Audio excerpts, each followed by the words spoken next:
Welcome back, everybody. It is time to talk parenting. ABC4 News teaming up with Donna Tatro for Kids Under Construction. She joins us from Los Angeles via Zoom as she does each Monday and Friday. And Donna, let's talk about a tech time reboot. The start of the school year is such a good time to kind of reevaluate what we're doing. And you're saying we should start this reboot with a conversation. Let's take it from there.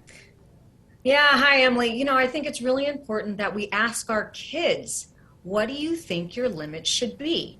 It's interesting. Think about it. Maybe they are more in tune than you think, and you don't have to kind of put down this rule without having their input. So really ask them, what do you think your limits should be? And then move on from there. Whether or not you agree or you're going to go with what their limits are will be discussed. But let's start there and see what they think. And then your next idea is to talk about expectations, whether it be school, the extracurriculars, mental health, anything. Talk about what you mean when you talk about expectations, or their expectations rather, when it comes to their tech time reboot. Yeah, so what we need to do is, once we ask that question and try to find out where they are, what their limits should be, we want to talk about the fact that what do you have to do during the school day? That's not tech related. So you got to do school. You have extracurriculars, whatever those might be. And you have to think about how tech implements and is in your life via mental health and well-being. So we have to make sure that we're not using tech to our detriment. We want to use it with a focus. Of course, it's fun and entertaining, but we want to make sure that we're using it for the right reasons. So setting those expectations and helping our kids understand where tech belongs is really important. Okay, I love that. Let's talk about how screen time is really a privilege at the end of the day. It's not necessarily a necessity, despite what the kids might think. This really is a privilege that should be earned. Yeah, in my home, screen time is a privilege. It's not a right. We give this to you. It's a source of entertainment, really.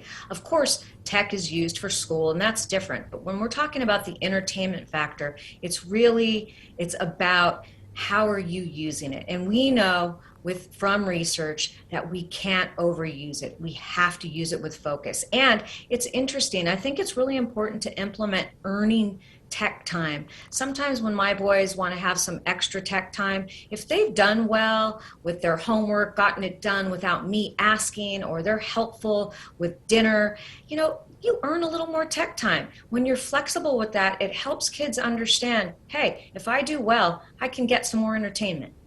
Now, talk to us about screen time blackouts. What do you mean by that, and why that's a necessity as well? Yeah, there should be some non-negotiables when it comes to screen time. And so meals, you shouldn't be on your phone. Family time, not on your phone.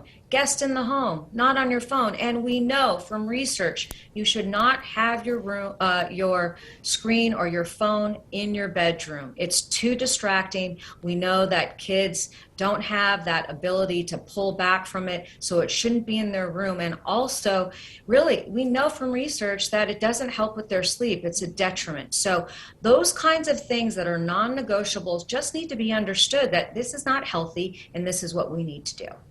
Next idea you've got listed here is screen storage. What do you mean by that? Yeah, so you definitely don't want those phones in the children's room. Those phones should be in your room or a place where they're charging. But we don't want any tech, anything in a child's bedroom. It's really important that we understand that and know from the research this is the worst thing you could do for your child. Now, finally, I think this is something important not only for our kids, but maybe even for the adults in the room, talking about a contract. So everyone's on board on when it comes to our tech time and our tech opportunities. This is the same page. So we're all on the same page and know what we expect from each other. Yeah, I want to give you an example of what I do in my home with my kids. And mine are 12 and 13.